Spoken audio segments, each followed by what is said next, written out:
Assalamualaikum warahmatullahi wabarakatuh. Kepada yang terhormat Bapak Ibu dosen penguji uji kinerja pada PPG dalam jabatan periode 1 tahun 2026. Perkenalkan, nama saya Nurjana, mahasiswa PPG Mapel Fikih batch 4 tahun 2025 di LPTK Universitas Wahid Hasim Semarang dengan NIM 25406061288 pada hari ini, Senin, tanggal 19 Januari tahun 2026. Saya akan melaksanakan praktek pembelajaran dalam rangka penilaian uji kinerja di MI Darul Mustafa Miteng Empun Sampang, kelas 4, materi sholat duha. Terima kasih dan selamat menyaksikan. Wassalamualaikum warahmatullahi wabarakatuh.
geografis sholat duha. Sholat duha adalah sholat sunnah yang dikerjakan saat matahari mulai naik hingga menjelang waktu zuhur sekitar pukul 7 sampai 11.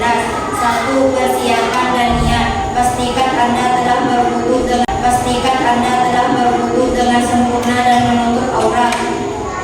Niat di dalam hati. Aku niat sholat sunnah duha 2 rakaat karena Allah Ta'ala. 2. Gerakan rakaat pertama, takbiratul ihram, mengangkat tangan sambil mengucap Allahu Akbar, membaca doa iftitah sunnah, membaca surah Al-Fatihah, membaca surah pendek. Disarankan membaca surah As-Sam atau surah pendek lainnya yang dihafal. Ruku, i'tidal, sujud duduk di antara dua sujud dan sujud kedua dilakukan dengan tumaninah atau tenang. 3. Gerakan rakaat kedua, bangkit dari sujud untuk rakaat kedua, membaca surah Al-Fatihah, membaca surah pendek. Disarankan membaca surah Al-Duha atau surah pendek lainnya. Ruku hingga sujud terakhir, tahiyat akhir, duduk dan membaca doa tahiyat, salam, menoleh ke kanan lalu ke kiri. 4. Setelah sholat duha. Ya, ini adalah hasil diskusi dari kelompok 1. Ada yang mau ditanyakan atau beda jawaban? Tidak ada, Bu. Tepuk tangan untuk kelompok 1. Selanjutnya kelompok 3 untuk praktek di depan memperagakan gerakan sholat yang benar. Silakan. Yang pertama berdiri tegak, ya, berdiri tegak, lalu takbiratul ihram. Bersedekah membaca surat Al-Fatihah, As-Syam atau Ad-Duha. Setelah itu ruku. Setelah ruku, i'tidal. Setelah